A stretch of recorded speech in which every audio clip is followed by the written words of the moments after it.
মুখে হাত দিয়ে ভাবছি যে আমার চশমাটা বড় হয়ে গেছে না আমার মুখটা ছোট হয়ে গেছে। তো যাই হোক এসব ভাবতে ভাবতে শুরু করলাম আমার দিনটা। তো সকালবেলা পড়া থেকে একটুখানি ওরিও বিস্কুট খেয়ে নিলাম, বাড়ি এসে খেয়ে নিচ্ছি সিদ্ধ ভাত, কারণ সেদিন ছিল ভেজ। তো বাট আমি সেদিন একটুও মানিনি।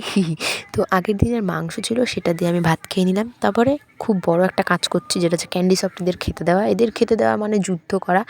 তো একজনকে আমি কলপারে খেতে দিই আর একজনকে আমি বাইরে খেতে দিই। তারপরে শুরু হয়েছে এদের যুদ্ধ, মানে বাড়ির একটা সার্কাস। তো ওরা মারাপিট পর্যন্ত করে না যে কে এই আমটা ভাঙবে। তারপরে আম মাখা হয়েছিল। আর বিকেলবেলা আমি বেরিয়েছিলাম এই খাবারটা আনতে, আর গিয়ে আমি পুরো ফেঁসে গেছি বৃষ্টিতে।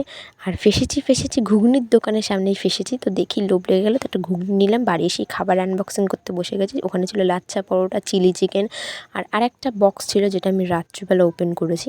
তো আমি আর লোভ সামলাতে পারিনি, তো আমি সঙ্গে সঙ্গে খেয়ে নিয়েছি। রাত্রিবেলা ওই বক্সটা খুলে দেখছি ওর মধ্যে বিরিয়ানি রয়েছে। বিরিয়ানিটা এত সুন্দর ছিল খেতে। তো বিরিয়ানি খেতে খেতেই আমি শেষ করলাম আমার দিনটা।